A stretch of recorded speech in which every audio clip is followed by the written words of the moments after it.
rid of that. Cool. Oh, hello there, everybody. Welcome to the Modern Meltdown. I don't know what episode of the stream this is, but it's fine. It's election day. Matt, how you feeling? So, a little bit less optimistic than I think a lot of people are at the moment. I'm trying to be a little bit steady about what my expectations are.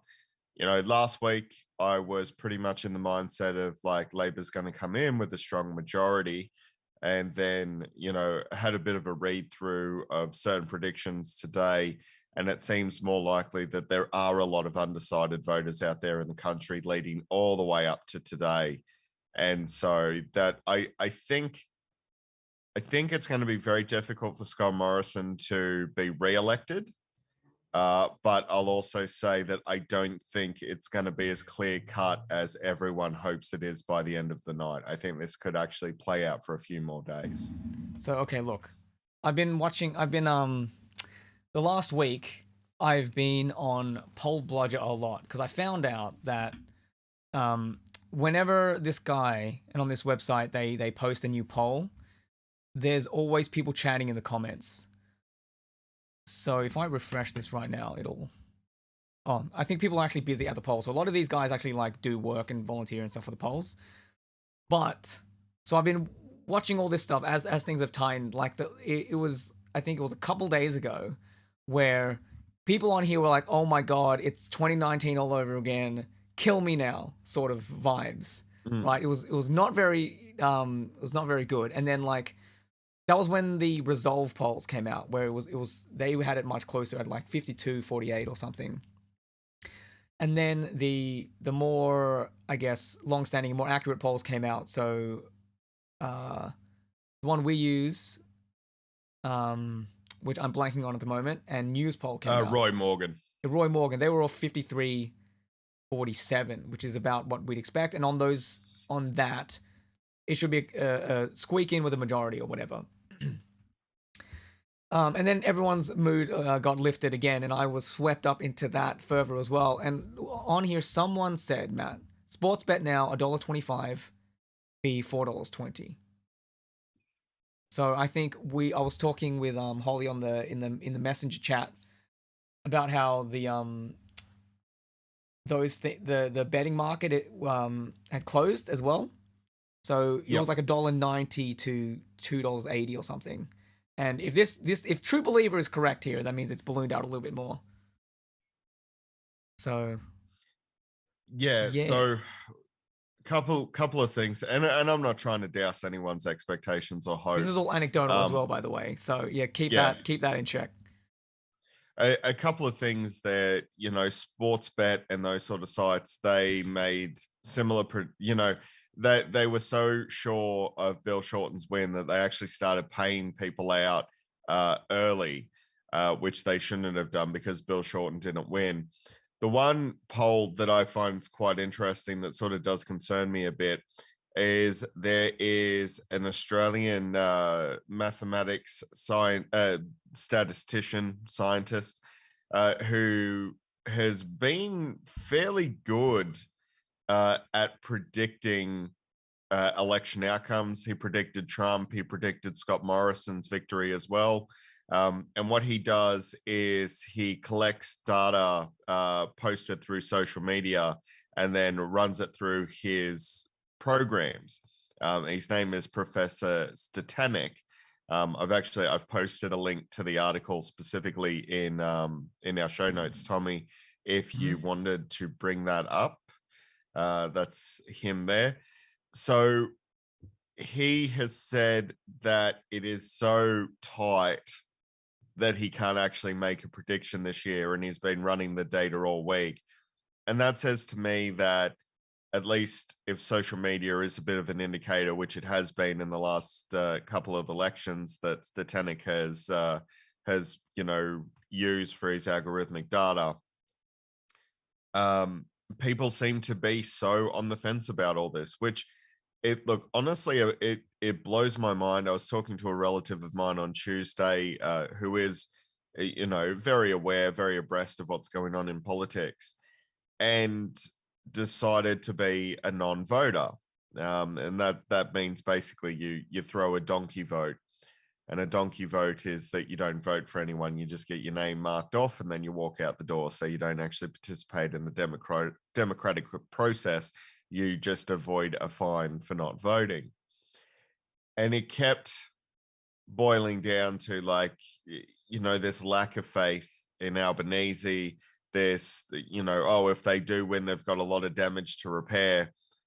To which I was like, well, how is that a reason not to vote just because someone's got a hard job ahead of them? Why would that stop you from voting them in? So the problem is too, that sentiment is not one that isn't uncommon in this country. There's a lot of people who seem to still be very wishy-washy on what they think Albanese is going to bring to the table. And so that's got me a little bit concerned. But it does seem that the media is switching gears to be endorsing Anthony Albanese. Obviously not the Murdoch press to a certain extent, but Joe Hildebrand, I posted an article about him as well, Tommy. Joe Hildebrand was talking about how he always votes Labor and you should vote Labor today. And that's coming from News Corp. Which is very interesting because Joe Hildebrand has been doing nothing but trying to stop people from voting Labor over the last 6 weeks. So it's interesting. At the very last day, these decided to come out and say yes, vote for Anthony Albanese. The Fairfax publications have also come out and endorsed Albanese today. Obviously, sites like the Financial Review have decided not to, and the Daily Telegraph have decided not to. All of the Murdoch press, but even the Fairfax publications, they're like, yes, we reluctantly side with Albanese, though he's not very exciting. It's like, what the fuck, people? But Yeah. it's very interesting to see Hildebrand coming out with this one this week, saying that yes, he fully supports the Labor Party. But yeah, Tommy, I think it's going to be a close one. I think we're going to be probably waiting on a result well into next week. Yeah, that could be the case. I don't. I haven't read the article on that Statnik guy, but look, he may be considered a Nostradamus. It does, in one word here somewhere, say a few losses. So he has predicted stuff that has been wrong. And I don't know how much of his data is built off of purely the two-party preferred versus with the increase of the independents, right? Like modeling as you go and increase the threshold and like have more factors, it gets exponentially harder to crunch numbers and come up with a conclusion. I think I don't know whether that's factored into his thing, because most things are generally just, yeah, you have these two guys, what's up? And that was the same in 2019, same with the Hillary and Trump stuff. I don't know whether his thing would have factored in for the newer independents. I mean, I assume it does because he's a data scientist. I think it does, yeah, because he keeps talking about the hung parliament as well. So, and you also see as well that Jared Bennett has used a similar tool to analyze Google search analytics and have also come to a similar conclusion about a hung parliament. Again, I'm not as against a hung parliament as most people are. Hung parliament usually means that legislation is debated thoroughly instead of just being rammed through, whether it's good or bad. And Julia Gillard did a hell of a lot more with a hung parliament than any of her predecessors had when they had majority government, being Tony Abbott, Malcolm Turnbull, and Scott Morrison. So I'm not as scared as that prospect, but I was definitely more hopeful that we were going to see a strong majority. But I mean, I would even take a handful of independents and Labor having a 2 or 3 seat majority, to be honest, which I think is still likely. Yeah. Like I don't see. I mean, hung parliament, sure. I don't see how. I mean, like with what I've been reading up on the data, and look, I guess we'll find this out later, but there are very few scenarios where the coalition is ahead of Labor Mm. in these scenarios because the independents are taking Liberal seats. So that's odd Abs- to me. Like if it was the other way around, I think it would be more realistic.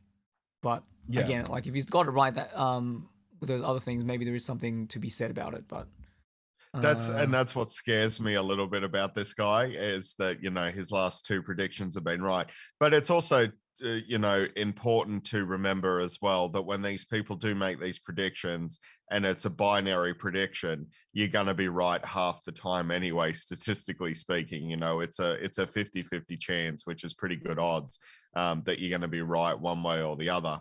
I know nothing about horse racing, but if you had two horses racing, chances are I could probably bet on the correct one half the time. So it's one of those things. yeah, I and we think it tend is. we also have selection bias here as well because we're going to look for the guy. Like if you have like 50 people who keep betting the 50-50 odds all the time, you're going to get one guy or two guys that have like a 100% record over like 8 Mm, bets or whatever like that. And then we're going to be like, "Oh my god, this dude is a saint. He knows what's mm. up. He's a messenger from God because he's predicted all the things." But chances are like in terms of the statistical spread that's just going to happen. But who knows? Like if he's correct again, this might just be a new form of analysis that we do in terms of polling in the future. Because if the polls are wrong again, then no one's going to pay for them. But Absolutely. I think if we see another absolutely dismal result, worst comes to worst, coalition walks through the door today, or they manage to get an extra seat or two to form, majority government, then at the end of the day, I think we can, finally nail the last nail into the coffin that is the telephone poll, because it's just not accurate anymore.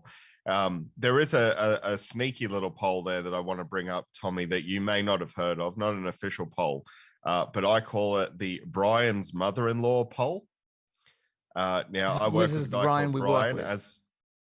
that we Okay. work with. Yeah. Brian's mother-in-law has actually predicted election results, I think for the last five, like since she's been in this country. I think it's like 3 or 4 elections she's called accurately. Okay. When the liberal upset happened, she actually predicted who was going to come out ahead.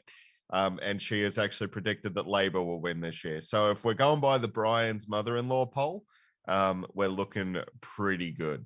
Yep. In Pretty terms good. of other anecdotal evidence, there's that psychic croc who got it. There was a psychic croc that got it wrong last time, and he ate the meat that was for Bill Shorten. This time there's a new croc. I assume they turned the other one into like a handbag or something because he got it wrong. This croc, this new one, bit Albanese's piece of meat. Yep. So, And I mean, look, yeah, if the psychic crocodiles are letting us down, then we just stop going. Like, obviously, the psychic crocodiles aren't as psychic as they pretend to be. we just turn You them into know, shoes and stuff. It's all right. The yeah, ones that get it yeah, wrong, we just turn them exactly. to fashion. But So yeah, it's like, look, I want to be very optimistic about what we're walking into. Um, honestly, like if the coalition wins, or if they have enough seats there to form a like government tomorrow, honestly, I'm going to be asking questions about why this country continues to act like a domestic abuse victim. well, I think, there was a grab on the ABC that I was watching just before where they were like interviewing random people who were like, oh yeah, what were you voting for, or whatever, and people were like, oh, I'm voting for climate, I'm voting for this and that, and then literally the only guys that they showed that were like, yeah, I'm voting liberal, explained that, oh yeah, I just voted liberal because like my parents vote liberal, so that's what I did, and I'm like, yep. you mother, like. Yeah. So Yeah. that's why it's just people don't care. But it seems from the news things that I've read, people are more engaged this election season. Like they're more angry and mm, things like that. And I think one thing that pays that might get in the way of that the data scientists results is that, like, is he using just Scott Morrison? Because most people when they refer to him they use ScoMo or like various other things, right? Where is mm, that kind of sentiment calculated? And mm. and also the now I can't remember what I was going to say. But yeah, I feel like that kind of thing can skew the data scientist result, because there is a sentiment in Australia that he's just bad, and we've known him for long enough. So why would you look him up? One of the interesting things as well is that over the last two lots of modeling that Stanek has done, that's also incorporate a lot of bot information from Russian trolls. This is the first election that we've had in a couple of years where the internet, as far as Australian social media is concerned, has actually been pretty free of Russian bots. And the reason I say this is because most of the social media that I read is actually trending towards Albanese. Like even Scott Morrison has found it hard to find support on his own Facebook page because I follow both of them. So I think that might be affecting their data a little bit because they don't filter out the real people from the bots, and so he's both times been able to very distinctly say that this is the person that's going to win. And that's another thing that the coalition doesn't have on their side this year is foreign actors trying to prop them up, which they've had in the past couple of years. Yeah, and there's like the sentiment is completely different. Like Albanese, like as much as they play him for like that figure of just being an unknown entity or whatever, during the campaign, I guess this is people who just watch like television and stuff like that. So I think his modeling would not get these people as much, and they specifically on the news, if they're watching ABC or various places like that, um Albanese is very good when he's just in front of a camera and like talking to people and stuff like that. When he was on 7:30 last night, he crushed it, I thought. Yeah. I thought once I'm glad to see Lee Sales retiring. I think she's one of the most hackiest journalists out there, going back all the way through to, oh, that gaff you made the first week. I'm like, really? We're going to go back to that where Like, he yeah, well, admitted he even made a mistake and moved on. yeah, like even most journalists were like, yeah, we probably shouldn't have spent that much time on that BS. And Yeah, she just has to buy the propaganda line from the liberals and bring it up. yeah. Like And like what's and going he on, Lee shut it Sales? down Do you real good though. It was Yeah, great. yeah, no, he was strong. I felt his performance was good. You know, especially considering Anthony Albanese will appear on the ABC. Scott Morrison has refused to this entire time. Anthony Albanese has come through and he has fought on enemy territory this entire election cycle, and I think that was very brave of him. And he's conducted himself quite well, knowing every single time when he's sitting in front of a Sky News panel and seen in front of a 9 panel and a Channel 7 panel. And every time he did that, he came out winning, even if it was by slim margins. But the fact that he went out there and braved that enemy territory, whereas Scott Morrison was so scared, so terrified of, just appearing on the ABC, speaks volumes about the characters of the two men. That one guy is saying, I will make myself available even to people who don't like me. Whereas Scott Morrison is like, well, I'm going to put this in the too hard basket, so I'm going to hide and occasionally crash tackle a small child. Yeah. Which was, I had something to I, add to that, but I forgot. we mentioned that on the Weird Crap in Australia Patreon minisode that we do each week. And the part that I still can't fathom over that. And like, look, honestly, it's it is a bit of fun. Like, I'm not trying to say that Scott Morrison intentionally tackled a child, but the question remains: why did he tackle a child in a non-contact sport? Oh, because I I think mean, that's.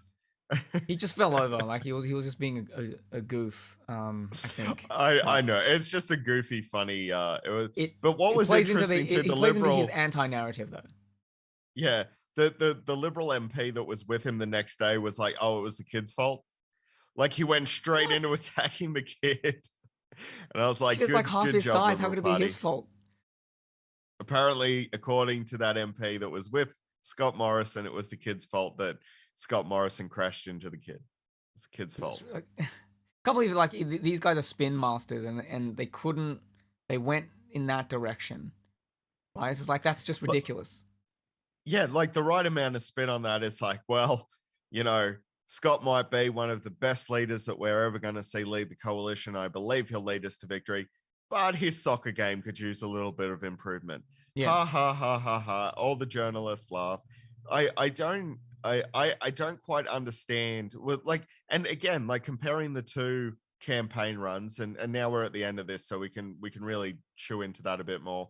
Mm. Talking about the two campaign runs, the Liberal side has been all over the fucking place, has not appeared at debates, has not appeared in enemy territory to spruik their programs, have just gone from, puff piece to puff piece to puff piece. And they've made their leader look like a fucking idiot, which is not hard. He does that himself, but they've made him out to be an absolute fucking moron, sitting there playing from day one, sitting there playing the ukulele all the way through to all of his posing, eating food, the raw curry incident. Everyone has made him look like a fuckhead. Whereas when you look at what the Labor Party has done, they reached, one of the worst things that could happen to them, which is that they lost their leader for a week of campaigning. One of the worst things that can happen in a political campaign is your leader goes down for a certain amount of time. It can create all sorts of drama for you, and it can also create this perception that your leader isn't as strong as they're showing themselves to be, which is critical during an election campaign. The Labor Party came together, worked as a team, and fought very, very hard and adequately filled the gap while their leader was recovering from COVID. That was a strong fucking performance. Their entire election campaign has been a strong performance, Yeah, but those especially guys in coming out light it of a just hostile brings out the media. weakness of Albanese. So Yeah. Yeah, no. and that's what I mean. Like, this hostile media has absolutely ripped apart one of the most perfect, near perfect, I should say. If he hadn't have had his couple of gaffes, it would have been an absolutely perfect election campaign with a hostile media. No one gave him credit for it. And I think even win, lose, or draw, the Labor Party, for the most part, should be very, very happy with their performance. One of the things that has disappointed me, at least on a local level, Tommy, Mhm. is the fact that our local MP for Eden Monero has been essentially a non-entity for this entire election campaign. Okay. That has been particularly disappointing. I've heard of her going into the rural areas to talk to local business owners. There has been no Q&A afterwards. There has been no meet and greet. It's been a 30-minute stump speech and then getting the fuck out of there before the hard questions can be asked.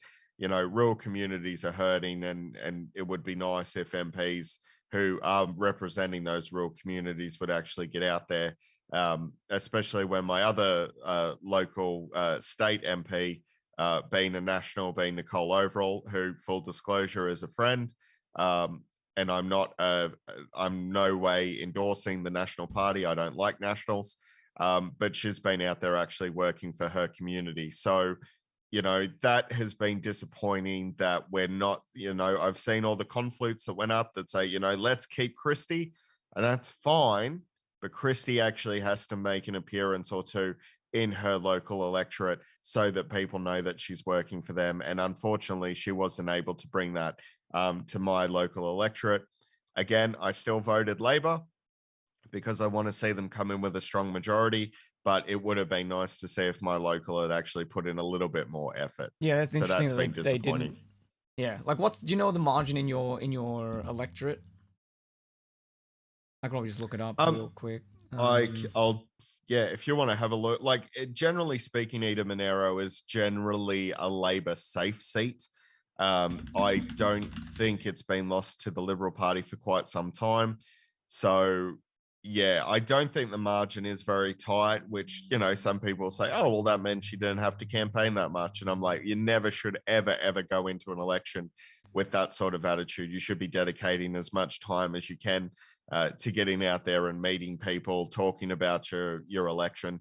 When she can look at a state counterpart being Nicole Overall. Nicole ran a very, very successful campaign. She went out, she met with locals all across the area. She was present in Queanbeyan, and obviously that's her home base. She was present when she went out to Braywood, Bungendore, present in Cooma, into the snowy mountains, into areas like Tumut, Gundagai, the snowy mountains areas.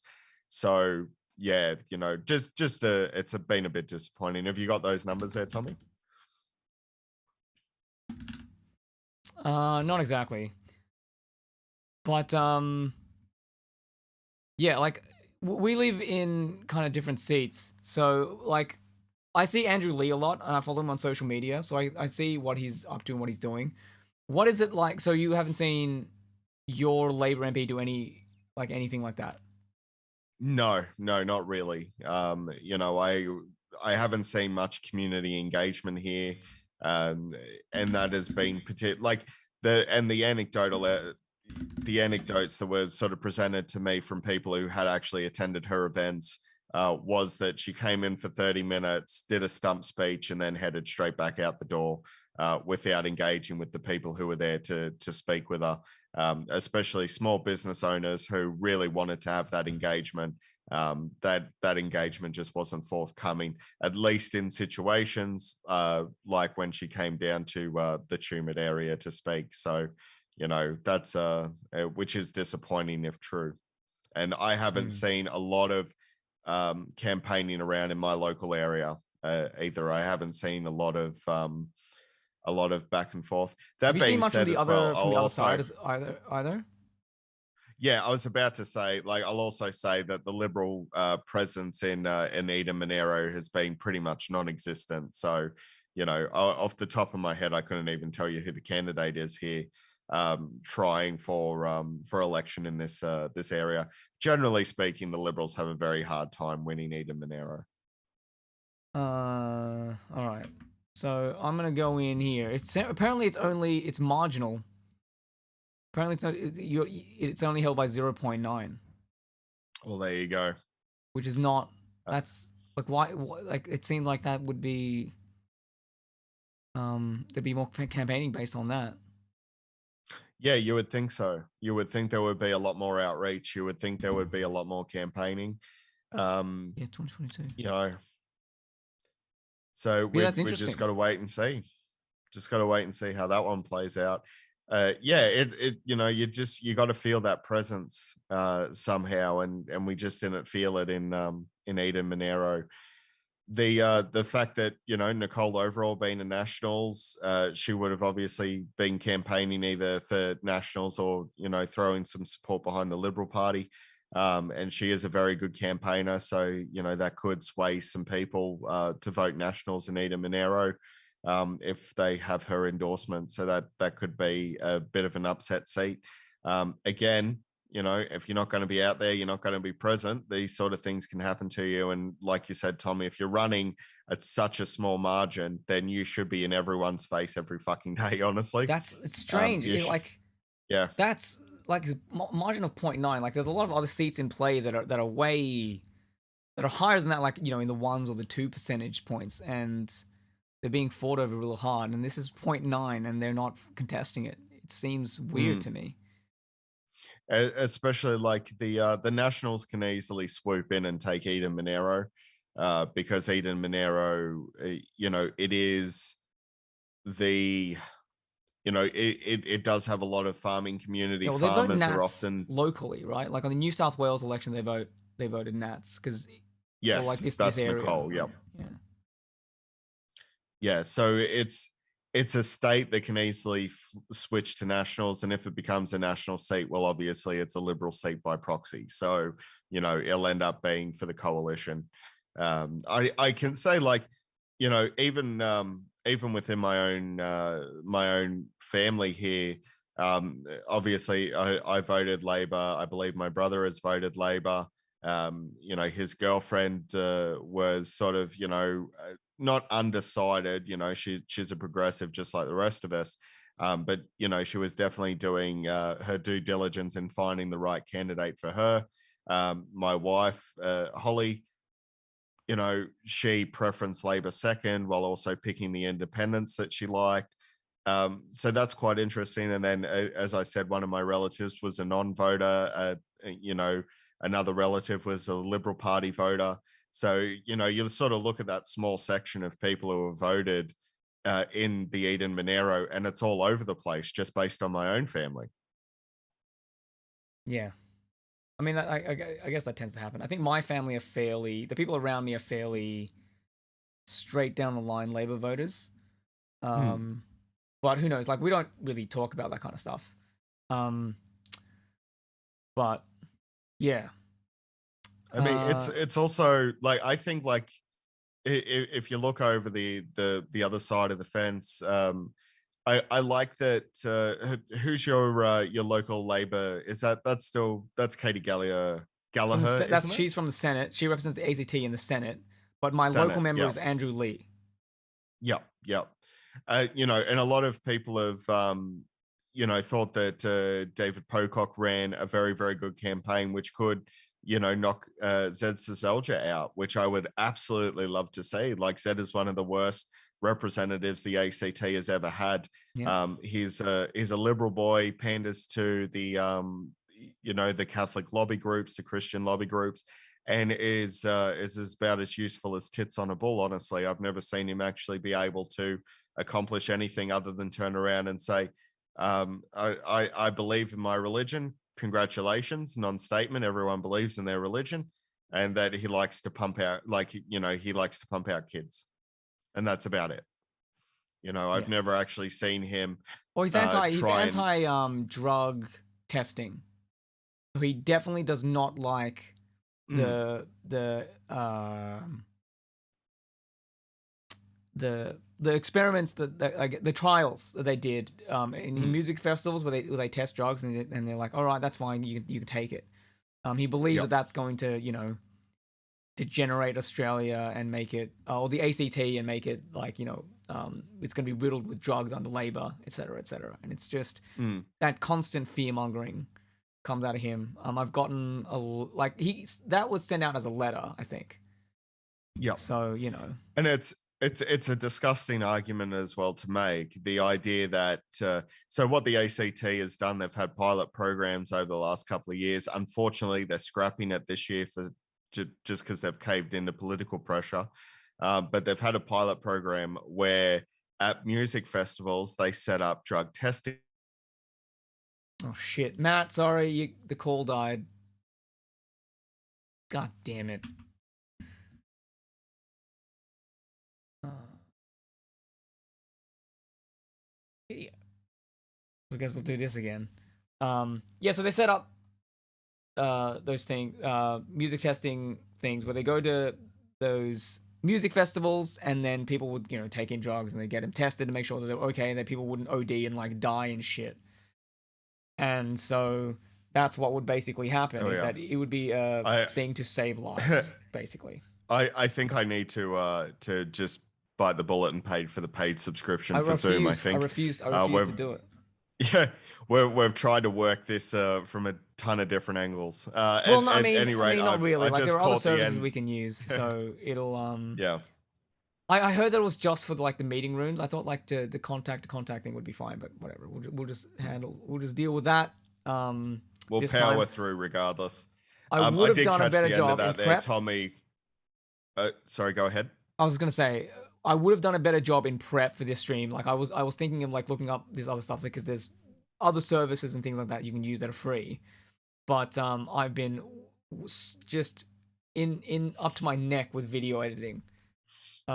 So yeah, that's why there's also like not very much in terms of like video grabs, because I haven't had the time to grab those. But there's been some really cool shit that's come out of the last couple days. Like on the ABC, there were a couple things there where they actually had guests on who explicitly said, "Yeah, the coalition is bad." Mm. And I thought that was pretty good. Yep. Because the Yeah, well, wishy-washiness of all this balanced media is quite it's aggravating to me because it distorts the truth. I actually happened to catch some Q&A this week. So I was watching the did you? Q&A. Oh my god. I was watching it on Undecided Voters. Okay, I was an old one. I think. The panel that they selected had to be one of the most weak ass fucking panels I've ever seen. Like, so they had an ANU professor who teaches political sciences at ANU. I'm like, okay, that's fine. That you know they're but they were so wishy-washy about everything. Like there was just no sort of there was no solid foundation that any of them brought to it. You know, one was like a media consultant that was also a Liberal Party member.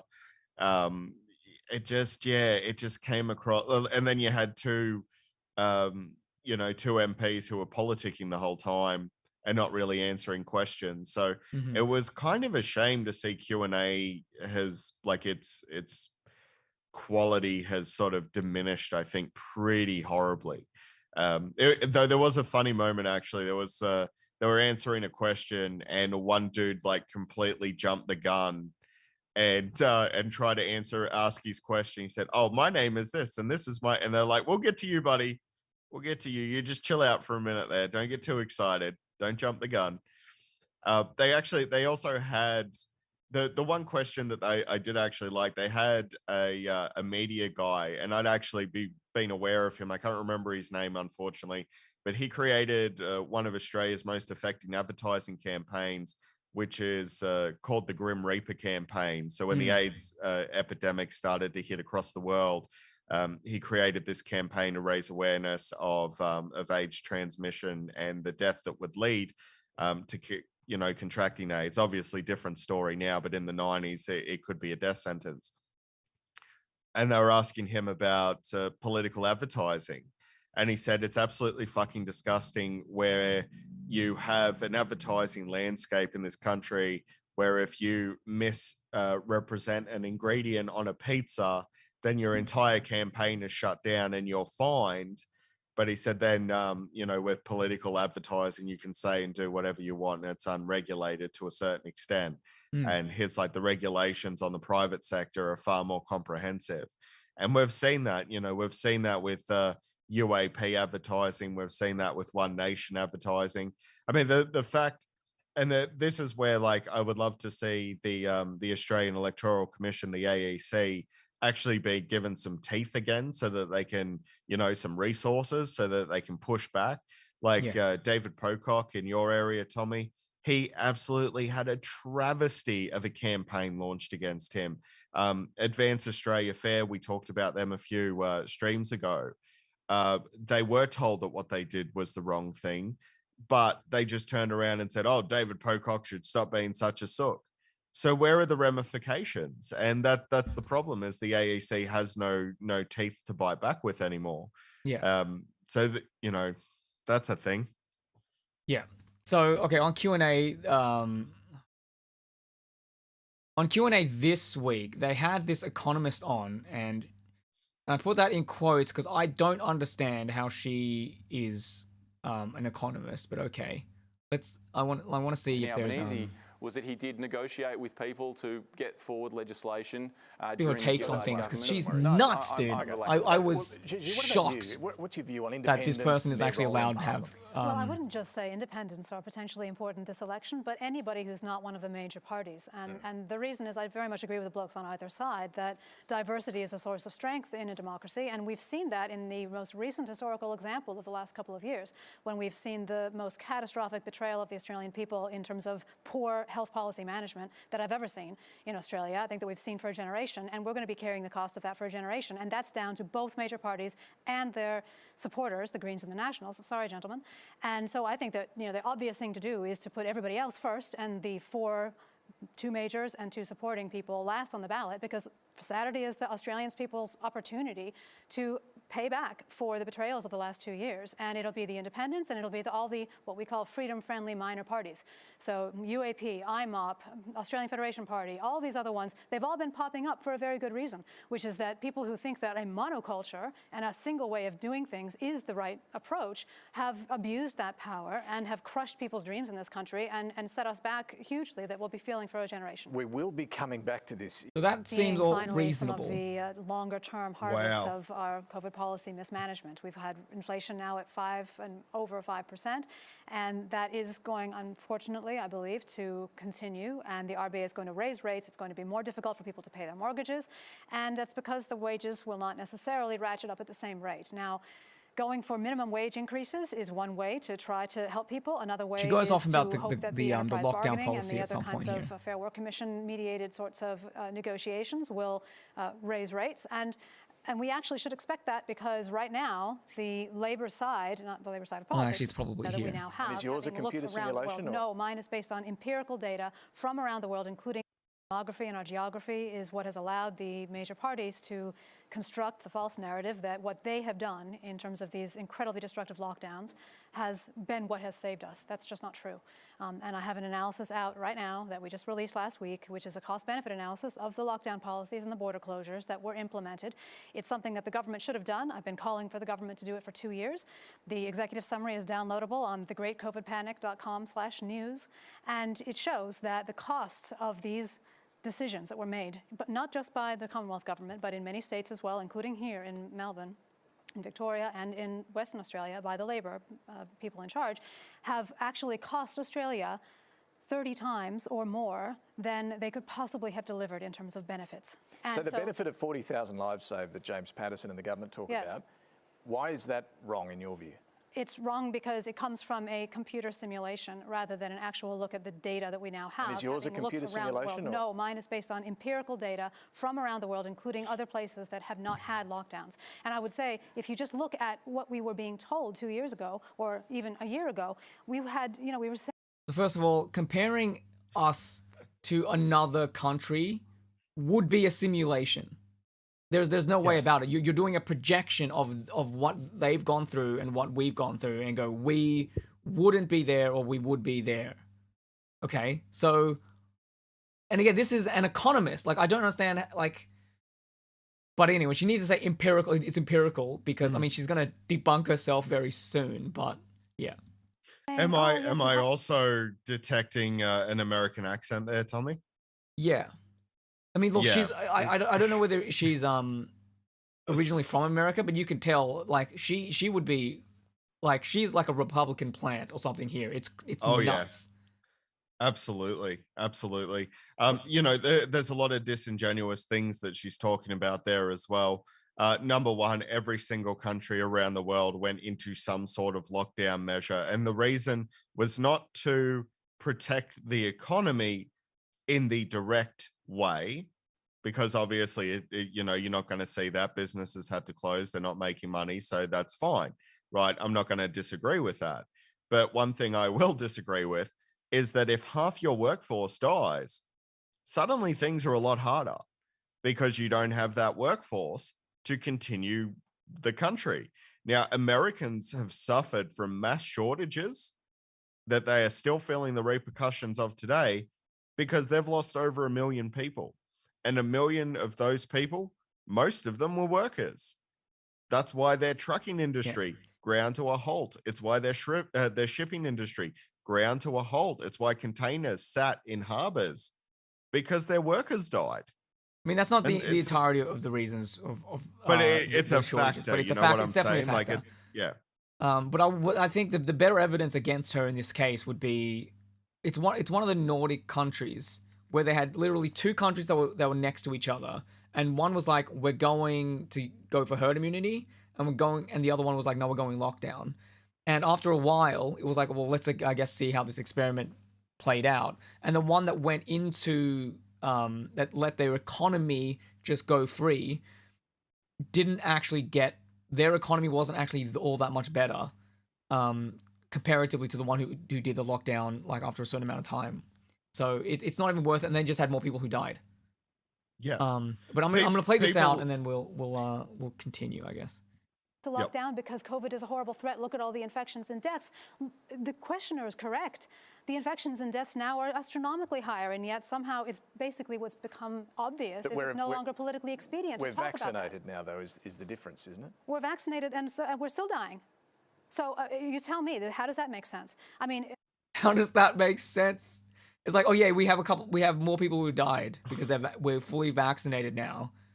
But it's like, well, obviously, if we weren't vaccinated, it would be even higher. Like, I don't understand her frame of logic here. One of my favorite anecdotes that I've been hearing from a lot of people lately is like, oh, this COVID thing isn't such a big deal. And I say, okay, why do you say that? Oh, because I caught COVID the other week. I had a bit of a sniffle, but otherwise I was fine. And may I ask how many times you're being vaccinated? Oh, 3 times. Well, then it's probably working. Then it's not that COVID isn't a big deal. It's the vaccination that you've had is doing its job. Yeah. And I've got family members who are not in a great health state to start with. They have been triple vaxxed. They did catch COVID and they're okay. Could that situation have been different if they hadn't been vaccinated? Absolutely. Yeah, it'd probably be worse. How was the ABC not vetting these people? I don't know, dude. Anyway, look, she adds some spice to the show at least, I guess. But yeah, it's so unhinged. Like, can I gripe for like 2 minutes? I just to personally gripe about my own situation. Look, we'll just play this out first, and then I'll give you your 2 minutes. Yep. I think what's happening is right now we're having the wave that we would have had 2 years ago. And so, yes, some people have gotten a couple of extra years of life, but we're not going to be, we're just basically having to pay those costs now. And yes, we have some people who are vaccinated. It's lovely we have the vaccine. It's lovely we have early treatments. We have lots of options to deal with it. We had lots of options even a year ago, including the early treatments. And we have not been focusing on human well-being. If we ever needed proof that the major parties have prioritized political expediency over the welfare of the human population here in Australia, it's been the last 2 years. And how is it politically expedient to lock down your nation or your state? It is not. But that's why okay. we need to go to the bottom of the ballot. Well, Peter, does Gigi have a point? Well, I'm curious. So the number of people dying now, you're suggesting, would have been the number of deaths is the same if we'd not had the lockdowns. Is that what you're saying? Our best guess is that the number of people's lives saved. Notice how she says our best guess, when before she said this is all empirical. empirical data. It's all empirical. It's fact. Yep. Bullshit artist. An economist, apparently. Saved by the lockdowns is around 10,000. And when I say saved, I mean postponed, right? A death always happens to everyone.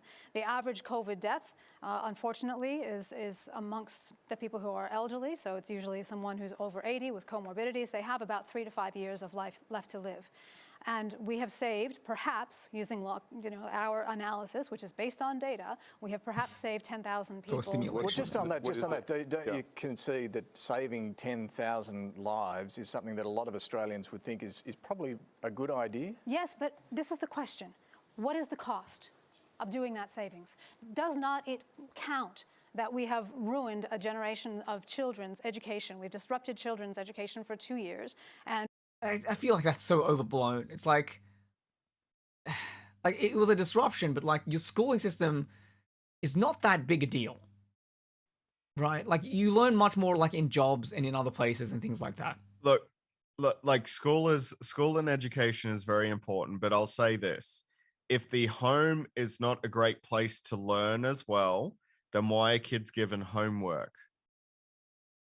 And it's also like a new mode of teaching that we can, like we've experimented with and that we can improve later. Like I don't, Absolutely. Anyway. Like, it could be a point where all learning is done at home, maybe that's the start of it. But I have a teacher in our family. My sister is a teacher. She said it was difficult. It was very, very difficult. She said the students did have issues, but most of them have pulled through. And let's also face some facts here as well. The people who are making it into university, right? They also have a bit of, a lot of family support behind them. Like getting into university is now also an economic concern. It's not just all about schooling. It's also being able to have, transportation to your place of schooling. It's about having a job so you can support yourself during your university years. And honestly, let's say, for example, that one or two people did fall behind. They've still got TAFE courses.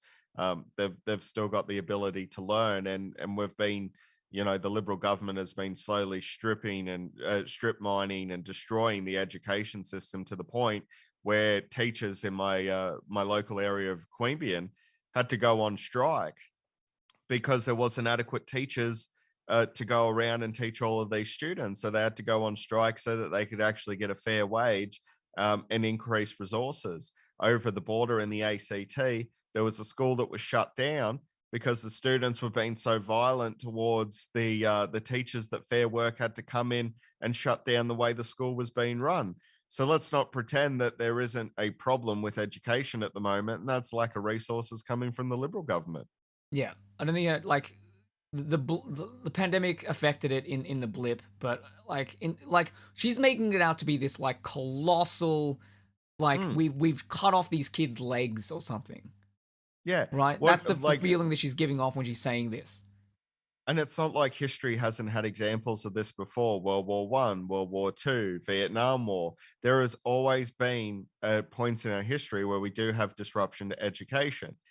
Over time, it will balance back out. Yeah. Killed our mental health. We have disrupted families. We've crowded out other healthcare. And our whole point in this cost-benefit analysis is that you cannot just look at benefits.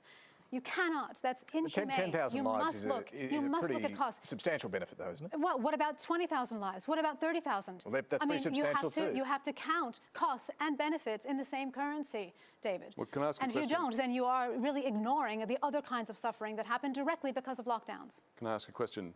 What is the currency you're using to equate life and death? Yep, great question. Dollars? Great question. So there is a whole literature on this, and I'm very happy to share with you the whole cost-benefit analysis. How much time do we have? 145 pages long. No, we don't have much time. So you have to use currencies which are able to pick up the kinds of damage that have happened and also the benefits that might have happened, right, from the policy choices. And so we choose two different currencies. One of them is dollars, and you are able to measure some things in dollars, but the more meaningful one is human well-being. And so we use something called the Well-Being Life Year. We're going to have to jump in there and move to our final. But yeah, her equating of like life and all that kind of stuff to currency, I think is quite not good. I don't think we should be doing that to people. And look, they could say all this stuff about empirical data, but like again, what is like well-being as a number? What is happiness as a number? It's not something you can quantify and do modeling on. Like she's just full of shit. Anyway, Matt, you had a 2-minute spiel, so you can go now. just before I get into my spiel, just to further add to that, Tommy, there have also been many points in human history, even in Australian history, where we have had to give up certain freedoms or conveniences in order for things to continue or to prosper.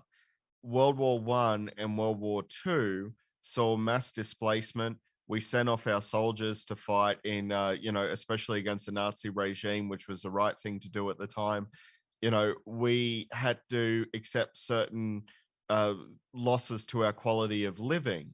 During the Vietnam War, Australian soldiers were conscripted and sent over to fight there, decimating an entire generation. We're still feeling the effects, the mental health effects to this day.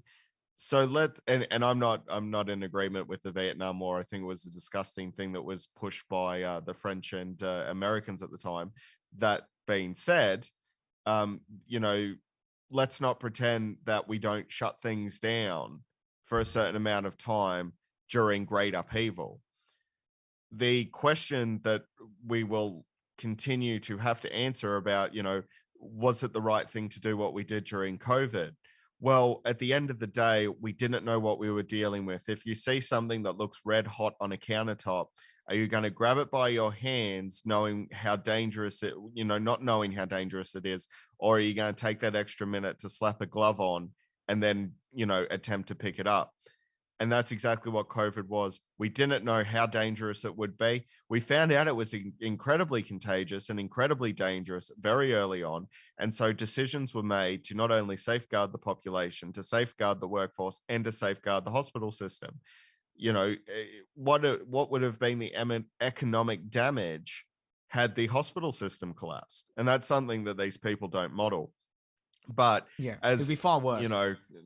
It would have been absolutely worse, absolutely devastating. And though while people will continue to constantly try and rewrite this story, I lived through it, I remembered it, and it's certainly not going to be forgotten. Now, my 2-minute gripe here is that, not to toot my own horn, but the work that we've been doing, myself and my wife, Holly Soul, on Weird Crap in Australia, we have been documenting and reviving Australian history now for going on to 5 years. We're now hit our 5-year mark just recently with the new series that we're working on. We've saved Australian history. We've managed with, just off the backs of our own work and our editor, Blake Kell, have been able to push our little podcast that could into number 35 on the Australian Spotify charts. Do you think mainstream media gives us a fucking second, or even will respond to one of our press releases? Of course they don't. But apparently nitwits like this get to be on Q&A. So I don't understand the media landscape in this country. I really don't. It wasn't even 2 minutes. But okay. Yeah, no, I 100% like it's nuts. But like that's one of the problems with that we've found with quote unquote balanced media, is that you have the two sidesing issue where you overly expose one side that isn't as representative of things. So or you and when you pick that side too, it's the most extraordinarily extreme example. Like this chick is a nitwit. Like, obviously she's turned around. I shouldn't say chick, that's derogatory. I should say this woman, supposedly educated economic manager, has basically equated, well, there was $1 cost to saving lives, and maybe we gave these people an extra few years. What she was basically saying is we should have let the elderly die. That's what she was saying, because the financial cost was not good enough. And this is an argument that a lot of people have made. And I wish the people who have made that argument would be sitting face to face with someone who was in the firing line beating our elderly population. I wish people who said that would turn around and look at their grandparents and say that directly to their grandparents' face. It's like either, and don't you want those own protections when you reach that age, when you're the most vulnerable? Don't you wish that the country will stand behind you and protect you? It's such a fucking, it's such a stupid point of view. But again, great example, Tommy, of why our media landscape is so fucked at the moment, that people like that do get to have a platform. Yeah. I'm kind of interested to see like her actual study, to pick it apart for like why it might be bad, because I feel like there's nothing there that would be, well, there's probably something there of merit, but I think I'd go in with the assumption that it's bad, which I guess would be a bias in my analysis of it. But like, it'd be interesting to see the framework in which these kinds of people think in terms of modeling human lives and stuff like that. But I think during the pandemic, there was plenty of this stuff like going out, wasn't there? About like reasons why we shouldn't be in lockdown. And I assume it'd be a similar flavor. A lot of them, and all of them really boiled down to two things. It was like mental health or it was economics. And look, I'm a believer in that not everyone got it right and not everyone got it wrong. We looked at like state governments, like down in Victoria, which is, the Dan Andrews government, which is a Labor government. I think at certain extents they were overreaching. And I think, it got to a certain point where some of the rules they had in place were not the same rules that every other state did. And it was strange, there was overreach. But there was also a lot of examples of doing things too fast, too early, like the Liberal government ran by Periot, however you pronounce Perrottet? his name, Perrottet. The New South Wales Liberals, they opened the doors too early, and it led to a massive, massive strain on the New South Wales healthcare system. So, you know, I think not everyone got it right, not everyone got it wrong. We learned a lot, and I think honestly the books should, you know, pretty much tell us what to do going forward. Now, here's somewhere where I can actually tie together Weird Crap in Australia and this streaming show, is that during our series on the Spanish flu epidemic, Holly went through the legislation. So she wanted to see how they handled the Spanish flu compared to how we handled COVID. One of the big things that we came about when she did her research that we talked about on that series was that quarantine is a federal responsibility. Who was in charge at the time? Scott Morrison and the Liberal Party. What did they not do? Create dedicated quarantine systems using like any of the like 12 fucking islands that surround Australia. Yeah, or build facilities that can be that's purpose can be like changed after a pandemic. Like you can use Howard Springs for like other stuff, and you can build facilities like that and use them for like testing and various other things like that after the fact as well. So yeah, hand them over to the CSIRO after you're done with them. Yeah, the fact that they didn't do that, and like I think that should have been drilled in more, and that in this election, because the pandemic is we're still grappling with it. But also like if Gigi's problem is lockdowns, one of the things that would have solved lockdowns was getting the vaccines earlier. If we had the vaccines earlier, if we'd hit 95%, like, you know, 4 months earlier, even, or whatever, the lockdowns wouldn't have needed to be as harsh. Like, if we had all that stuff in, like, in the first wave, before Omicron was a thing, we would have been fine. Like, I don't think anyone would have gone into lockdown, because we would have been fully vaccinated, so... Absolutely, Tommy. You're 100% correct there. And the you know, the crazy thing to me is that, and I was very lucky. I'm going to say I was very fortunate in this. Due to a respiratory condition that I have, I was able to jump the queue and get my 2 shots of Pfizer early. Now, you know, there was a lot of people being vaccine hesitant at the time. So even, you know, if you're jumping forward early, you're essentially acting somewhat as a test subject regardless. But I made that decision because I thought it was the right thing to do. And I thought it was my responsibility to go out and get that vaccine as soon as I could. And I also benefited from being able to get it early. So I'm not going to say that I was a hero trying to go out and get it. It was also for my own benefit. That being said, I was fully vaccinated before I went into lockdown number 3. If we'd had more vaccine, we wouldn't have had to do lockdown number 3. And it was as simple as that. That was a failing of the Morrison government, plain and simple. A lot of states were following the federal government's lead. They were being encouraged to reopen. They reopened. You know, we enjoyed that for about the summer, and then we all went straight back into lockdown for the previous winter. Didn't have to happen. And also, like, the media, once again, like we shit on the media a lot on this show, and deservedly so.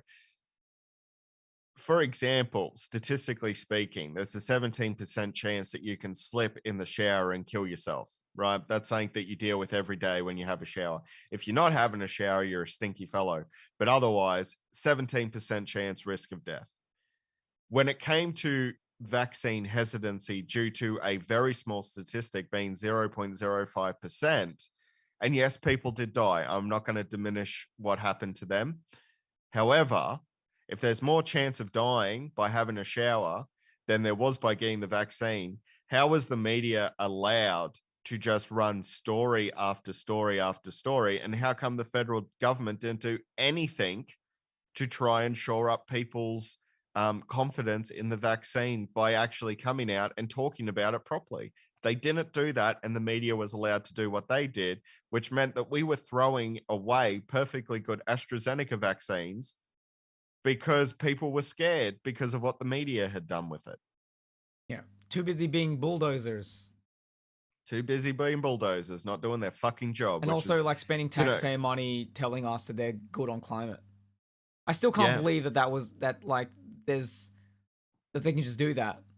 And they just got away with it. There was this whole ad campaign that was like, yeah, look at all this stuff on climate. Like, it wasn't a policy announcement, but it was playing on the ABC, and it was like, hey, look at Australia being good on climate. And I'm like, what the fuck is this? Because it's not true. Like, we haven't been good on climate. They've been very the government has been very bad about it. And here's an ad saying, oh, look at how good we are. It's all cartoon and shit. And I'm like, what the fuck? So I paid for that. Yep. Yes, you did. All of Yes, us you did. did. You know, a lot of us paid for a lot of bullshit over the last few years. And, you know, when we look at what's happened with Scott Morrison, you know, when times are comfortable, we can make mistakes. And I believe that constantly electing a Liberal government over the last 9 years has been a big mistake. Honestly, I think it truly has been a big mistake. Well, it also depends on the quality of your institutions as well. If they're strong enough, they can survive a little bit of that kind of stuff. And it goes to show that, like, when you have things, I can't remember the scheme anymore, but there's well, I mean, I guess it's for everything. But when you have stuff like the NDIS and Medicare, the coalition can't just outright go and destroy it, right? And so they have to slowly kind of try and chip away at it. And so they can't do that much damage because of how strong those institutions are and how much we like them. Which is why you need to get Labour governments in all the time, as much as possible, because they'll keep introducing shit that is just there, and we will like it eventually. And then those fuckers can't get rid of it. So. Before I do duck off, did you want to have a look at some of the play-by-play that's been going on today? It's been very interesting because I've just got here, I can put it in the chat here for you guys. There are every media organization today is doing a play-by-play with the federal election. But one thing that is interesting today is that the Morrison camp started the day in Melbourne without the majority of the press pack, with plans to head to the ultra-marginal seat of Chisholm, held by Liberal Gladys Liu. Now, Liu, Tommy, she has been alleged to be a Chinese puppet, correct? Yeah, I don't know if that's had much play. That's had a little bit of play this election, but I think that happened last election as well. Maybe I think those ties are fairly long running or something. Yes, like it was before she started for the Liberal Party. So yeah, she was a member of the CCP's propaganda unit. Now, Morrison was meant to go to that seat and do some handshaking. He decided not to and head straight to Sydney instead. So I don't know. Maybe Chisholm is going to be lost to them. Maybe that's why they did that. What do you think, Tommy? Do you think anyone like either leader of parties are going to make much of a dent just by appearing today? I think the Albo media can. seems to put a lot of stock. I think they can. Like, the reason why Albanese can't go to places like Chisholm is because he's incredibly unpopular, and in Chisholm specifically, he is very known to be very aggressively anti-China. Right, and that's part of the reason why Gladys Liu is having a harder time this election, is because the China rhetoric has gone up a lot, and a lot of that is Morrison's doing. He's like, well, we got to be real tough on China. And, all the Chinese people are like, yo, you talk about us? F this guy. And so if he goes there, it's going to cause some problems. And that's the same with various other seats, like at, there's inner Sydney ones like Wentworth and wherever else. So, yeah, he can't go, like, almost anywhere without causing issues with people. So, I mean, that's why Frydenberg might lose his seat too. So that's one to watch as well. So I'm not that surprised by this. Frydenberg is one of the most interesting seats to watch this election, because should the coalition lose, which is, people are pretty confident that that's what's going to happen. If the coalition is to lose, Josh Frydenberg, as we spoke about last stream, is going to be the leader of the Liberal Party. But if they lose him, it's going to move on to someone like Dutton, and then that's it. The far right of the Liberal Party will end up controlling it, and therefore probably making them unelectable over the next 3 to 6 years. Yeah, and if Dutton doesn't do it, because he might lose his seat too. Like, he's also under attack, and then it's. But even in that scenario, like Barnaby Joyce might even try. Yeah, honestly, like Peter Dutton is the most deplorable, disgusting, inept politician that we have seen in a very, very long time. He's probably going to be up there with the worst of the worst. He looks like a fucking scary, leathery, demonic puppet that you picked up from the secondhand store, which you probably shouldn't have because it's fucking haunted as shit, and now your whole house has a poltergeist in it. He is that fucking terrifying, yet people keep voting him in. And I've never quite understood why. I don't understand why that. I just, as we spoke about, I assume that the electorate of Dixon is just very affluent, and the rich generally vote along conservative lines. Maybe that's the case. But it would be interesting to see if he loses his seat. I don't think he will, Tommy. I think it's always going to be safe for him. It's been safe for him the last couple of years, regardless of how badly he fucks up, regardless of what he says, regardless of the fact that he looks like a cartoon villain that Captain America would have punched during World War II. Regardless of all of these things, he continues to hold on to that seat. So, you know, I don't know. I would love to see him unseated, but I don't know if that's going to be the case. I think it's pretty safe for the coalition once again with that seat.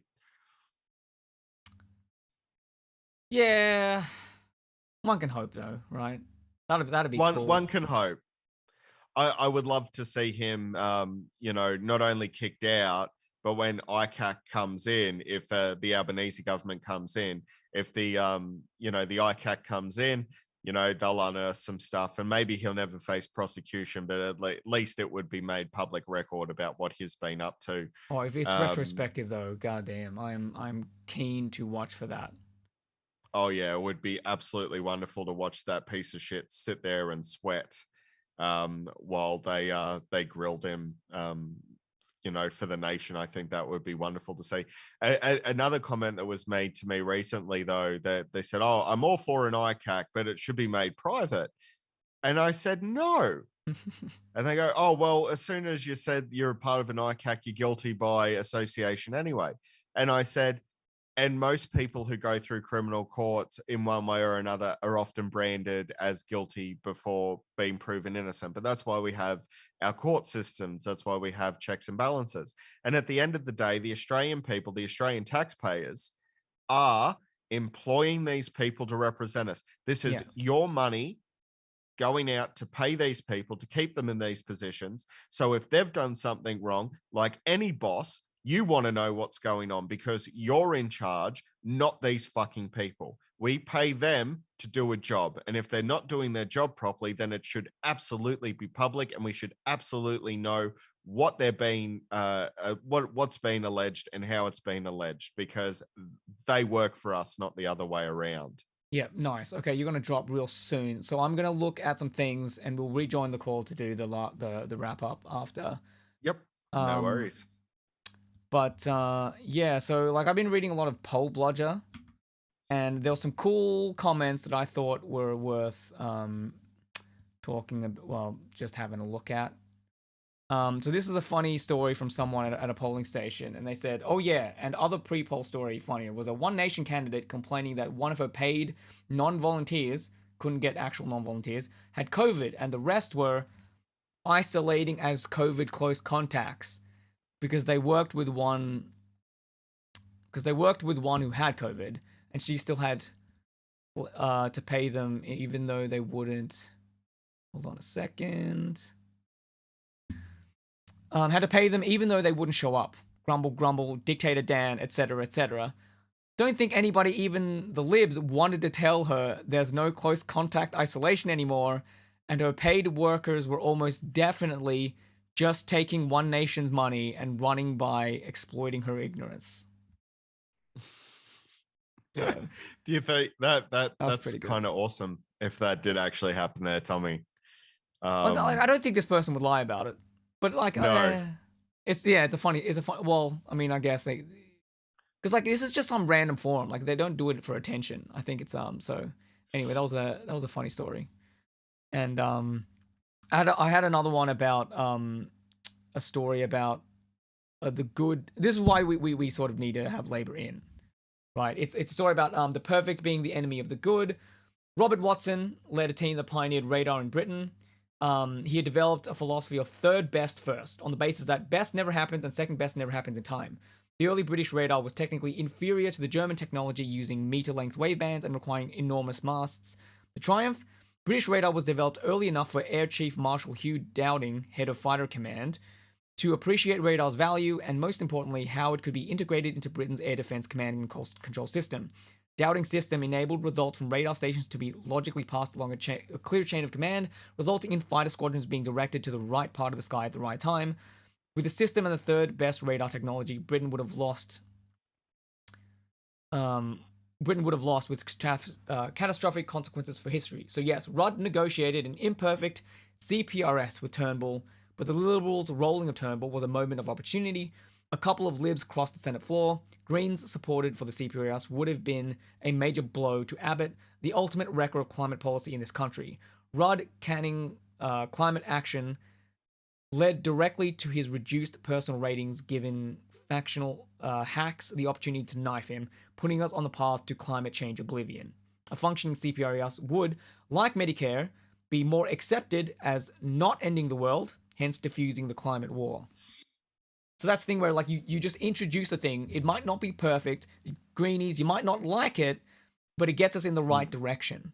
And that's important because once it's established, because Medicare doesn't cover everything either, right? But we have it. We still like it and we want it to expand. You can do the same thing with like carbon emissions, trading streams and all that other kind of shit. So I was talking to a friend about this last night and I said very similar. I had a very similar sentiment there, which is that you don't get everything that you want in politics. Politics is a give and take. You've got to play the political game. The idea is to create a firm base and then expand upon it. The Greens, during that era, and I still believe this to today, like there is no way that I'm going to be voting the Greens party until they learn how to be good politicians. And their tactics have been, in my opinion, they still haven't learned that. I don't understand.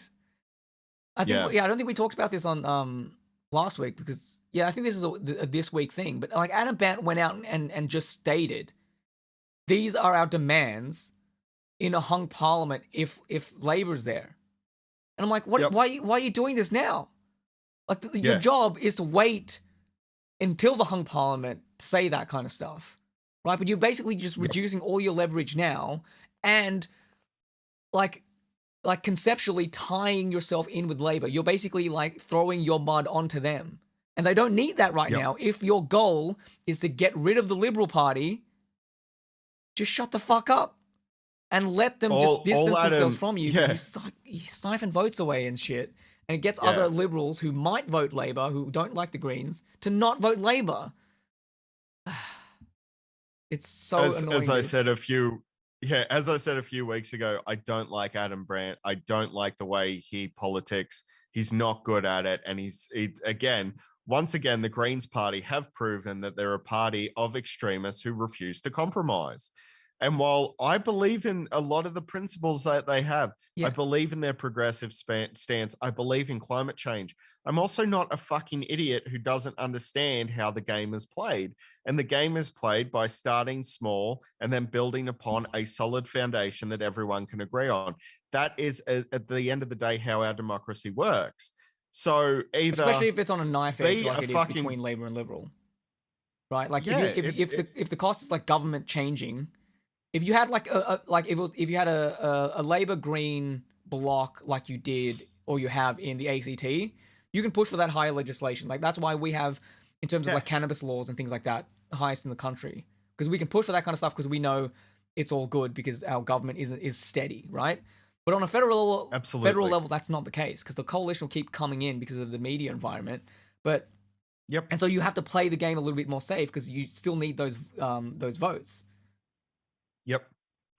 The I am and have been, and still to this day, have been a massive supporter of Julia Gillard, to make sure that people don't think I'm being biased. I didn't like the fact that she took no stand on gay marriage. I thought that was one of her shortcomings. But Julia Gillard was one of the best single legislators that we have had in the past 2 decades. And it was the Greens who completely fucked her up. We could have had really good legislation in place, but they needed everything instead of that solid foundation. And the fact that Brandt has come out and said that this week, which does nothing for anyone on his side of the political line, is just, I can't fathom it. I don't understand why he thought that was a good idea. All it's done is cemented once again that I will not be voting for the Greens because they're obviously not mature enough to be able to be good politicians. So their entire party needs to be reformed. Like, But that's why the Teals exist as well. Yeah, he can even still like appeal to his extremist side of his political spectrum by saying, this is what we want. We believe in this.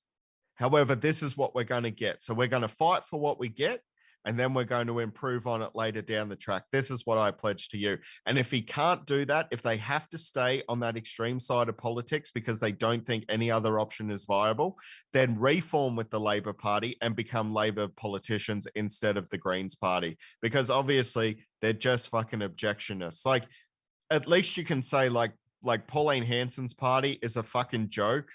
One Nation is an absolute fucking joke. They can't get their shit together, and they may even be just struck off the roll this year.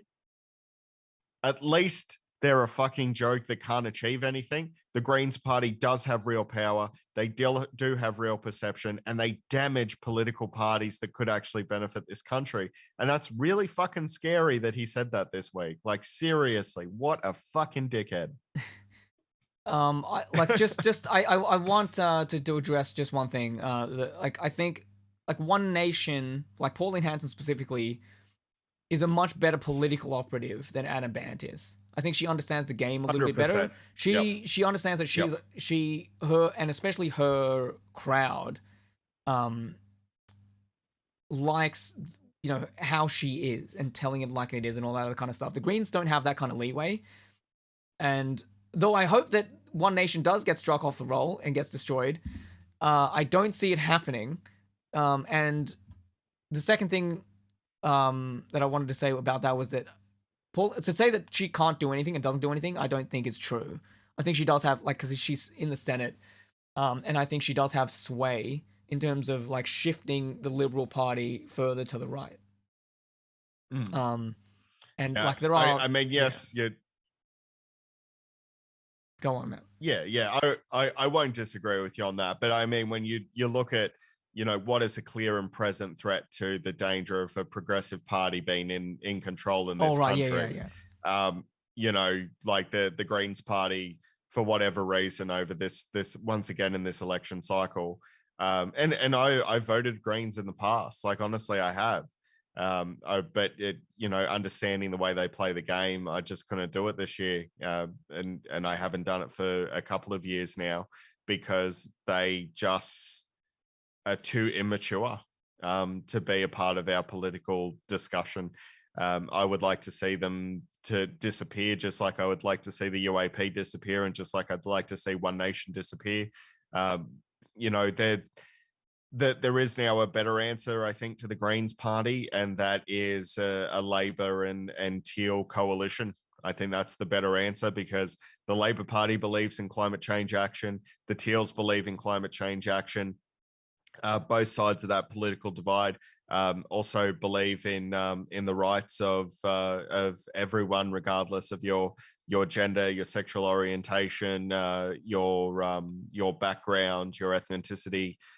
They believe in a good shot for everyone. So honestly, between those two groups, I don't see how the Greens Party is going to be relevant into the future other than courting an extremist leftist view. Yeah, and it seems like if things go along the way they are, they're going to cement themselves as that frame, and the narrative that they're extreme Greens, and the Greens are an extremist sort of party, is going to probably self-perpetuate itself, I think. Yeah. But one interesting thing, though, I think that will come out of this election that I've been speculating on is the destruction of the Liberal Party from this point onward. With the Teals going the way they are, do you think the Liberal Party can survive, especially if they lose this election? Look, I think they are at a tremendous risk. A lot of people forget that the Liberal Party is not a party that can govern on its own. It needs the support of the Nationals Party. If the Liberal Party finds itself losing Josh Frydenberg today, then they are in danger because Peter Dutton is not electable. Peter Dutton will push the Liberal Party further to the right. On that, me and Joe Hildebrand do agree. It will push them further to the right side of politics. And once they move into that area, they will then be considered extremists. And yes, they will, what they'll end up doing is siphoning votes, probably off the Nationals, probably off One Nation, probably off the UAP, while, independents, the Greens and the Labor Party can probably just move from victory to victory to victory in that circumstance. What I hope to see is the Liberal Party decimated. What I hope to see is people who I would probably have called a moderate liberal, who are a lot of these Teal candidates you could probably throw into that category. They could absolutely gut the heart of the party out because the Liberals don't understand, and they haven't understood this since Malcolm Turnbull, that the evangelical right faction of the Liberal Party is their worst enemy. And they keep pandering towards it. So the further right they move in this country, and for what Australia is, and we can be a terrible country for a lot of reasons. One thing Australians don't like is authority figures. They don't like authoritarianism. The more that the Liberal Party moves into that category, and they absolutely will under Dutton, and the more that people's freedom of movement and expression is hampered, the more that they'll be rebelled against. So, the rest of, you look at the media landscape, even the Conservatives, they're worried about Josh Frydenberg not retaining his seat because they believe he could get the Liberal Party back into power. And I think that's a firm belief. So yeah, Tommy, no, I think if it plays out the way I hope it does, with a Labor majority, with the Teals taking away a lot of those Liberal safe seats, then yeah, the Liberal Party could be on its way out. The Nationals will probably scramble, trying to work out what they're going to do, because it's a symbiotic organism. If the Liberals fail, then the Nationals fail as well. And I think both sides of their party line are probably very worried right now. Yeah.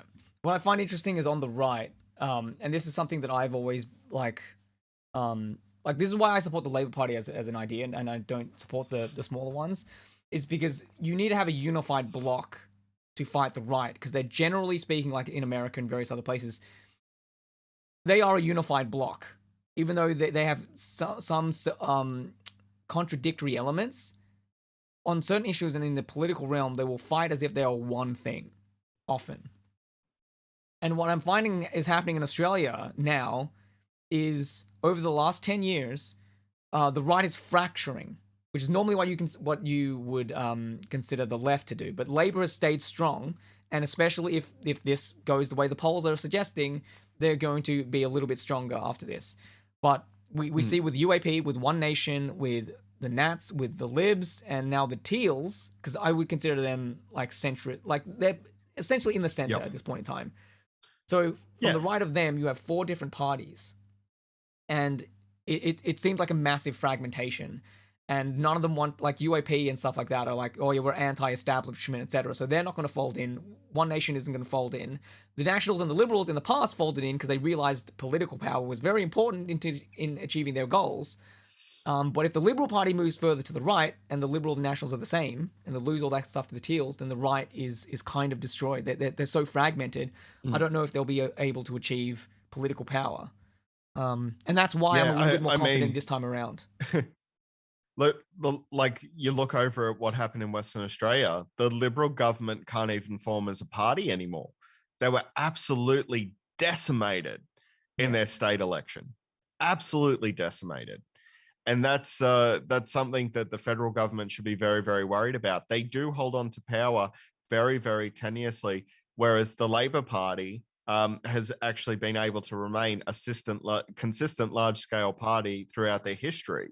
You know, where they haven't had to form coalition governments unless it's a hung parliament situation. They're strong enough to survive on their own. The Liberal Party certainly is not. And you know, as you said, Tommy, the fracturing that we usually see on the left side of politics, whereas, you know, all of these, the left breaks down into so many different issues. The Labor Party hasn't done that for this election campaign, and I think they're all the better for it. Bill Shorten ran what I would probably consider a more progressive election campaign strategy. Yeah, he should have and won. He wasn't wrong to do so. Yeah. But it was seized upon, whereas Anthony Albanese has run the tightest, most considered electoral campaign that I think Australia's seen in recent history. And again, like the criticism of like, he's boring. Well, it's often the boring guy that ends up winning because he doesn't come out with crazy shit that scares people. Yeah. You know, and that's what the Labor Party has done. They've run a campaign that they had to run in this current political environment, and I think they've done the right thing. I think they're very smart in what they've done. I still come across people who have criticisms of them and stuff like that. Again, like, oh, like who, I don't know who this Albanese guy is and all this other kind of shit, and it's just very annoying for me because most issues that you'd have with their campaign is based on the media not covering them properly. Because in all the issues, like every time I see Anthony Albanese come on and it's a press conference, like no one actually sees because it gets clipped and cut and all that kind of stuff. You see all these moments where he's super genuine. Like it was fascinating. There was a moment where a reporter actually asked him to tell his life story. And I was like, holy shit, you are obviously not from the murder press, right? And, they asked him, hey, what would your mother think of you? Like, what was going down? And he had this just free reign for once to just say stuff. And you can hear in his voice like that he's like kind of welling up a little bit about what his mum would think of him and all that other kind of stuff. So he's just a genuine person, and I believe like he has what it takes to lead, and he has the policy platform to do it. Even though the media will say, "Oh, they have no policies," they do. You just don't. They got shit. Yeah, they got plenty of policies. And they're absolutely, and as Friendly Geordies constantly brings up, they are absolutely not the same as the Liberal Party. Even on the policy front, absolutely. even though they've dialed the tone down on their rhetoric, and they're not like proposing things like getting rid of negative gearing and things like that. Fundamentally different where they're coming from in terms of, like, for instance, their housing policy. They don't want you to be in debt, so the government will take on a bit of the debt. Whereas the Liberals are like, yeah, just raid your fucking super. You'll be right. Yep. And there's this constantly this stupid idea of we need to be in surplus. We can't be in debt. We need to be in surplus. Surplus. I am so fucking sick of hearing that shit. Right? Australia is never going back into surplus. Our debt is it's just too high now, and that's all there is to it. Compared to the rest of the world, though, we might as well be in surplus considering the amount of spending that's going on. And I ask people this all the time. I said, okay, so your taxpayer dollars would fund a surplus, correct? Yes, it would. Okay, cool. So why do you want the government holding on to your money that's not spent on you? No one can answer that question when I ask them. So what I would say is, well, you pay down, like, you can pay down debt with it, which is handy because it reduces your interest payments. So you can do that with that kind of thing. So I don't think that would be not a surplus because you're putting it into that. So that would be the only thing that I would say as a counter. But like if you're talking about like the government, if we're ignoring debt, say we'd have zero debt, then yes, spend the fucking shit out of that money. And I'd say get some debt, because even as individuals, because a lot of the people you're arguing for are like, oh, like as an individual, having too much debt is bad. You can only make so much money. You need to know where your money comes from. You need to manage that money and not get into too much debt. Governments are different, but even on that level, we go into debt all the time for investing purposes, right? Like in order to have a house to stay in, I need to go into debt to do that, right? But I benefit tremendously from being in that debt if I'm able to pay it off. Right? Governments, in a way, are Uh, similar. They'll pay for a bunch of shit, and then you get to Yep. you reap the rewards of it. If you start a business, you have to go into a tremendous amount of debt. Oh yeah, And again, if the Liberal Party is such great economic managers, we've been in Liberal Party territory for 9 fucking years. So how much longer do people need for them to prove themselves to be the economic managers that they say they are? yeah. They're not. They never have been. It's absolute fucking bullshit. And I'm sick to death of fucking hearing it. It's like people just put their fingers in their ears and do the la, la, la, la, la, la, la. I don't understand how people can keep making this argument. And, It's just vibes. Australia it's is- just because the Murdoch press just give off sell it to you, and it's just a vibe. That's it. I mean, you want someone to come in and jerk off on your table. Yeah, call the Liberal Party. They're very good at it. That's about it. Right? That's all that they're going to do for you. I'm not kink shaming you. If that's what you want, then vote for the Liberal Party. Other than that, you want good economic managers. You can do that without then voting you for them. Just to... get one of their staffers to come around your house. Yeah, they'll just come around. Half the time you probably won't even have to invite them. They'll break in and jerk off on your table anyway. Yeah. Fuck's sake. Sorry. Sick of the Liberals. Just me too, sick dude. of them. That's why I'm feeling the certain way that I am, because I just like, this is our chance to get rid of him. And to be fair, I was feeling this in 2019, I think, but I feel it more strongly now because I think the movement is a little bit stronger, and Labor have been like outright doing better moves.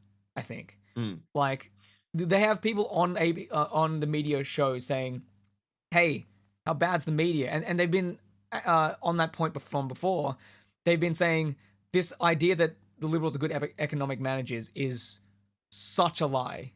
So they're saying what we're saying, and I think that's good. They're not holding back on that, because none of that was present in the 2019 one. This actual attacking of the Liberals as good economic managers.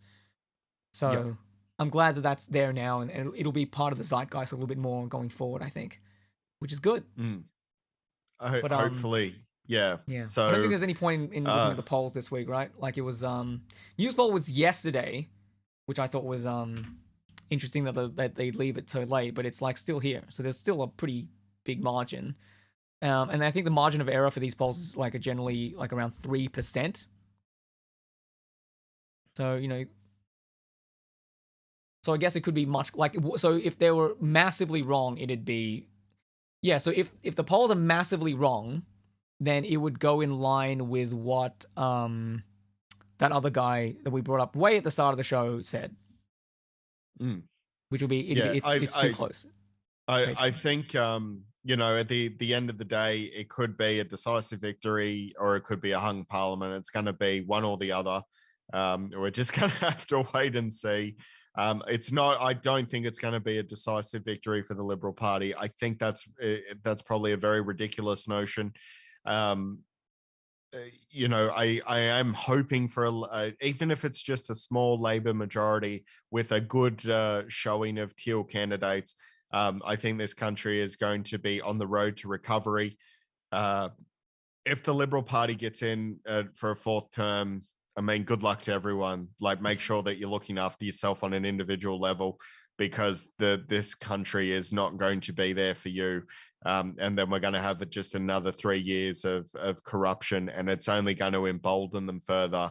It's only going to embolden the evangelical right. It's only going to lead to more corruption, to further problems. And they'll know that they have a mandate this time round. They'll know they got through a crisis. They've come out the other end. And boy, howdy, are they going to make us feel it over the next 3 years. So my advice, if the Liberals Party gets in for another term, make sure that you are setting up adequate protections to protect yourself, however you see that, however you need to do that. I would be making sure that you put money in the bank so that you've got a big nest egg to fall back on when they fuck the economy, because they will. Yeah, it's not going to be good. With interest rates going up, that is probably a safer bet now for younger people than it would have been, because interest rates have been low for a long time. If they go up, then you can actually have a savings account, and that is relatively meaningful.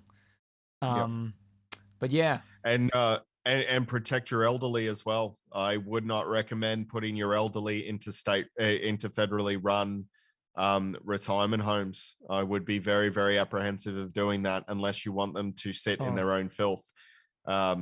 So also be prepared for Centrelink and all the Australian public service to be a little bit worse off in every way possible because of this efficiency dividend. Like, how do they get away with this shit of just being able to say that? Like, it's a cut. It's a cut to the public service. Yep. So anyway. Yep.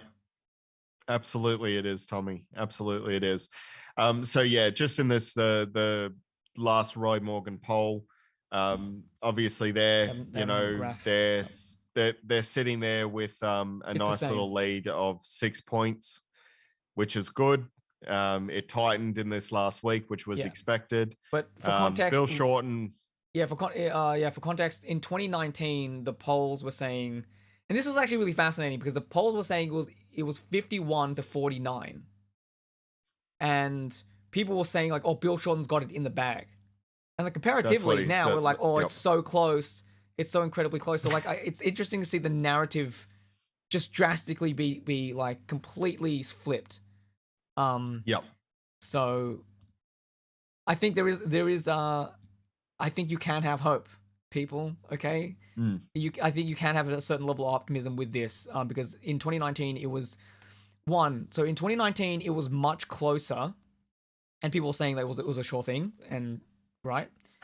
So not only is the margin larger, but also much of the preference flows that the people are calculating this two-party preferred thing on is based on the 2019 preference flows. So the preference flows in 2019 favored the Liberal Party much more. And I don't think that is likely to be this time around because, one, the UAP aren't, in their advertising, they're not bagging out Labor. They're bagging out both parties. So their preference flows might be a bit more random. Because like we saw, and I think we showed this last time on stream, there was a guy that was like, "Oh, I'm going to put Labor, Lib, and Greens last." Right? That person is going to have to make a decision of who he actually puts last. And he might actually just randomly put the Libs last and Labor a bit above that, right? So, that kind of stuff can happen. You'll also have teal candidates who are treated like absolute shit by the Liberals. They're not going to preference Liberal. Well, like their goal is to get rid of the Liberal Party. That's why they're in Liberal Party seats, right? So, yeah, they will preference Labor. And a lot of people in those seats who are Labor voters are tactically voting to put they normally vote Labor, right? But now they're like, I'm going to put the Teals first. Because that bumps up the primary vote of the Teals and keeps them in play for longer, so preference flows are more likely to come to them. So that's all cool. Like, I love seeing that kind of shit. So I don't know how much of that is factored into these preference flows, because again, they're based on the 2019 things. The Teals didn't exist in 2019, so those races are going to be very interesting to watch. Absolutely. So I will because go Matt. I'll save my thing for when we close out. Yeah, so just to wrap it all up, I will say that you're 100% right, Tommy. The Teals didn't exist back in 2019. The race was closer in 2019. Bill Shorten had run a more progressive campaign. Albanese has not done that, and we've also honestly, in your opinion, if Scott Morrison hasn't fucked up, he's never going to fuck up, because I've never seen such a disastrous prime minister. We thought Tony Abbott was pretty bad. Honestly, we thought Tony Abbott was about as bad as you can get. Scott Morrison really, really showed himself for what he is, and that is a snake oil salesman with an empty briefcase. So honestly, I'm hoping it's a very different situation this time around. I'm thinking about this. I'm like, would Tony Abbott be worse in terms of running the country at this point in time than Scott Morrison? Like the last 3 years, if Tony Abbott was there, would we be worse off? I don't actually know. Like I think Morrison's neglect. Yeah. Like, his specific fault is that he doesn't act, because he always waits on marketing for him to make his decisions. That's why he's slow on everything. Whereas Tony Abbott might have actually acted quickly on some of these issues, because he is a fiery, right? So yes, he might have actually been like, get the ADF in there right now for the floods, and he might have actually funded the fireys, but who knows? I think he probably would have relished the opportunity to actually be a first, and like he would have liked to have been present. He's that sort of person. And even when he was prime minister, he would jump on the back of a fire truck and go out with his local brigade. So, yeah, I mean, even if it's by the slightest margin, I think Tony Abbott would have made a better prime minister than Scott Morrison. I think Malcolm Turnbull would have actually been a competent Liberal prime minister had he not been cut down by Tony Abbott and his crew. So yeah, honestly, I think out of the last 9 years, Scott Morrison has truly proven himself to be the most feckless, ineffectual, non-present leader that this country has ever had during the worst crises that we've seen in a long time. Yeah. We needed a good leader to get us through the last couple of years. And if we have gotten through the last couple of years relatively unscathed, don't praise him. It was every Australian sacrificing personal freedoms to get us through what we've got through collectively as a group. Had nothing to do with the people in charge and everything to do with the people. Yep. All right, Matt, shout outs, please. Cool. So if you'd like to check out some of my other work, you can find my podcast that I produce with my lovely wife and researcher extraordinaire, Holly Soul. That's the Weird Crap in Australia podcast. New episodes come out every Monday, every week. We have never missed a week. We're now up to year 5.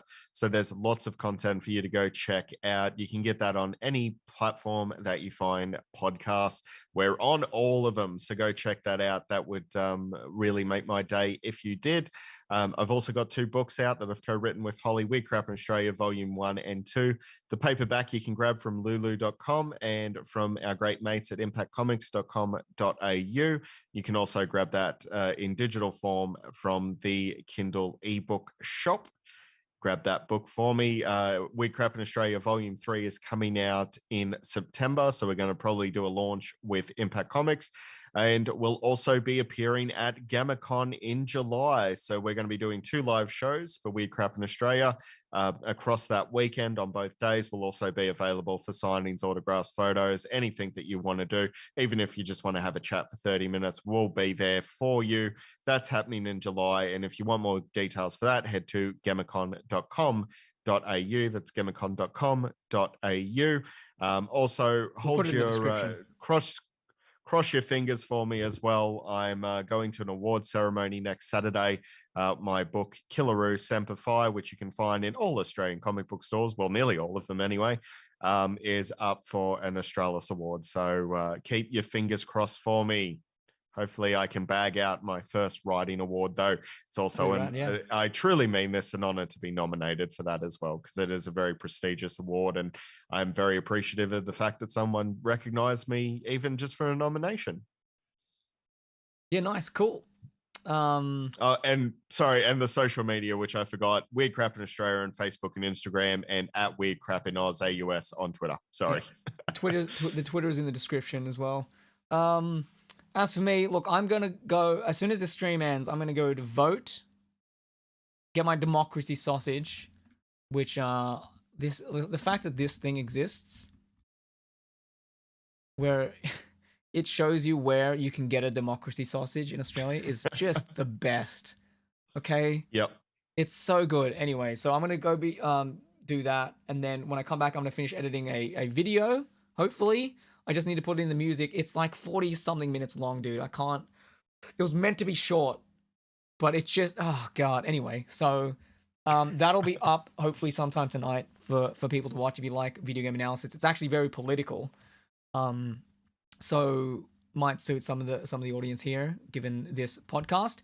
And then after that, around I think all of the news channels polls close at 6 p.m. And I think after that is when all the news channels are going to start having their coverage of the election counting process.